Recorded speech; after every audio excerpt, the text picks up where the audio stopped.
Asalaamu calaykum daawade fadlan haddii aad nagu cusub tahay ha ilaawin channelka inaad saarid subscribe. Beri waxaa jiri jiray odaygan oo lahaa dameero aad iyo aad u fara badan. Odaygan gurigiisa waxaa kula noolaa xaaskiisa iyo wiil uu dhalay. Maalin maalmaha ka mid ah islaantiisii ayaa u timiday waxayna ku tidhi waxaan rabaa in aan kuu sheego arrin. Markaas ayuu ku yidhi ii sheeg xaaskaygii. Waxayna ku tidhi wiilkeennii wuu gaadhay waqtigii guurka waxaana rabaa inaanu guurino. Markaas ayuu ku yidhi waan u guurinaynaa balse waxay ugu jawaabtay waxaa loo baahan yahay kharash ee halkan ka keenaynaa. Waxa uuna yidhi dameeradii aadka u faraha badnaa ee xerada inoogu jiray mid ka mid a ayaan soo iibinaynaa. Kaas ayaan markaa kharashka arooska oo dhan aan ku dabaraynaa oon ku qabanaynaa arooska. Sidii ayay isla qaateen.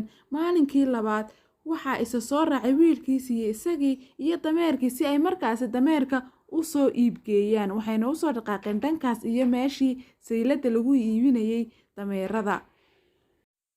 Waxa ay soo garab mareen 3 oday oo geed hoos fadhiya. 3dii oday waxay dhaheen labadan doqon eega ee dameerka wata wayna ku qosqosleen. Bal intay lugeynayaan ayay dhaheen dameer ayay wataane may dameerka ay fuulaana. Ka bacdi odaygii iyo inankiisii waxay dhaheen waa runtood talow maxaan u fuulu la'nahay dameer ayaaban wadanaaye sidii aan u lugeyninay waaban daanlee. Odaygii waa uu istaagay waxauna ku yidhi wiilkiisii wiilkaygiio waa daashay ee dameerka fuul. Wiilkii ayaa fuulay dameerkii. Waxay soo garab mareen meel tukaan isagoo wiilkii fuushan yahay dameerkii. Odaygii tukaanka haystay ayaa yidhi bal odaygan eega lugeynaya inankiisiina waxa uu fuulay dameerka. War aabbaha maad uga degtid isaga ayaa ruux weyn oo waalida inta aad adigu dameerka fuulaysid. Wiilkii yaraa waa isku xishooday waxa uuna ku yidhi aabihii aabo waa runtooday adigu soo fuul dameerka. Odaygii oo sidii u saaran dameerka waxay soo garab mareen haween markaasi ceel biyo ka dhaansanaya. Waxayna haweenkii dhaheen bal eega odaygan doqonka ah ee inankiisii yaraa ku yidhi lugee ee adigu igarab soco aniguna aan fuula dameerka. Odaygan waaba oday aan naxaynin ayay dhaheen. Odaygii intuu yaabay uu indhaha taagay ayuu yidhi wiilkaygiiow waa run hadalka ay sheegayaan ee waxaa dhaanta dameerka labadeenna oo wada markaasi wada fuula. Sidii ayay dameerkii labadoodiiba ku koreen. Dameerkani waa uu kari waayey waxaana ka socda dhidid fara badan oo labadooda waa uu qaadi kari waayey.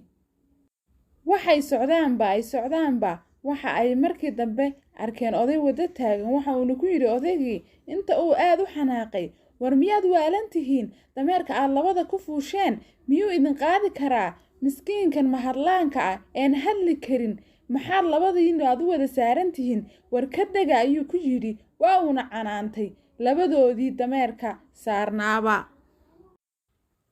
Odaygii iyo wiilkiis waxay bilaabeen inay dadkii ku xanaaqaan waxa ayna ka degeen dameerkii waxayna dhaheen dadkani hadal badanaa haddaba dhankeen u raacnaa sinaba nooma ogolo. Odaygii waxa uu yidhi wiilkiisii ku yidhi haddaba si aan u xidhno dadkan afkooda waa inaan dameerka gebigiisaba inagu xambaarnaa. Waxayna bilaabeen inay dameerkii cagaha ka xidhaan isla markaasna ay isla qabtaan oo kaxeeyaan. Sidii ayay ku qaadeen dameerkii waxayna dhaheen dadka sidan ayaan ku aamusiin karnaa. Waxaa ka soo horbaxay dad markaasi wadada taagna oo aad iyo aad u fara badan. Dadkii way la yaabeen waxayna dhaheen ma dameer la xambaara ayaa la arkay dameerku isaga ayaa wax xambaaree. Waxayna dadkii ku dhaheen war idinku ma dameerka fuushiina balse markan wiilkii yaraa iyo aabihii diyaar uma aha inay dhageystaan dadka hadalkooda. Waxayna iska sii wateen shaqadoodii. Waxay soo mareen meel biriija oo aad iyo aad u sarreysa waxaana ka daayay labadooda dhidid aad iyo aad u fara badan mana qaadi karaan dameerka. Dameerkiina waa uu xanuunsaday waxaana la wareegsanaya dhulka iyo cirka. Dameerku waxa uu dareemayaa xanuun aad iyo aad u fara badan isaga oo markaasi isku dayaya inuu xadhigga cagaha iyo lugaha kaga xidhan uu markaasi ka farabaxsado. Waxayna tusaysaa daawada sheekadani haddii aad qaadatid qof kasta ra'yigiisa in aad khasaari doontid.